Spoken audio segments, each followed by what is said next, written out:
দুজনে সরে দেয়, তারপরও ওরা ওদের মতো চলে যায়, আমি আমার মতো চলে আসি। তারপরও যে ওরা এরকম করে আক্রমণ করবে সেটা আমি জানি না। পরে আমাদের এই যে পাশে গরুয়াটি সেটা ওরা পিছন থেকে আসে আমাকে আক্রমণ শুরু করে দিচ্ছে, এলো পাতারি মার শুরু করে দিচ্ছে। হাতে হইলো হকি স্টিক, তারপর হলো লোহার পাইপ দিয়ে আমাকে মার শুরু করে দিচ্ছে। এই যে আমার এই যে বাম হাতের হাড় ভেঙে গেছে, ডান হাতের কবজি খুলে গেছে। আপনাদের সাংবাদিক ভাইয়ের কাছে আমার আবেদন, আপনারা আমাকে সঠিক বিচার এটা করে দেবেন। আপনার মারলো কেন? অপরাধ কি আপনাদের? ওই যে ওরা গাঁজা ইয়াবা বিক্রি করে সেটা আমি দেখছি, বা গাঁজা যখন সেবন করছে তখন আমি বারণ করছি, এটাই হলো আমার অপরাধ।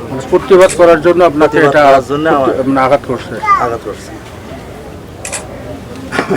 বলেন সমস্যা কি? ওরা ধর্ষণকারী, রাত্রে যা দরজা ঠেলে, মেয়েদের দেখতে পারে না, একটা মহিলা ওদের সামন দিয়ে যাইতে পারে না, ওরা নিশাখোর ডাক দিয়ে নিয়ে আসি নেশা করায়, এইসব কাণ্ডকীর্তি করে।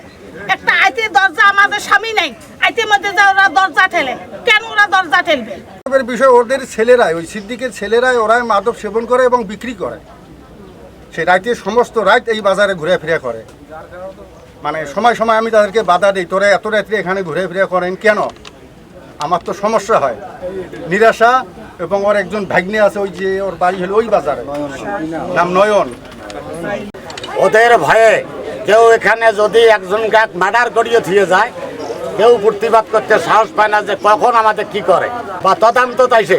আমি সরাসরি এসপির তদন্ত চাই। এসপির তদন্ত আসি যদি চাই, তাহলে সবচেয়ে এটা ভালো হবে।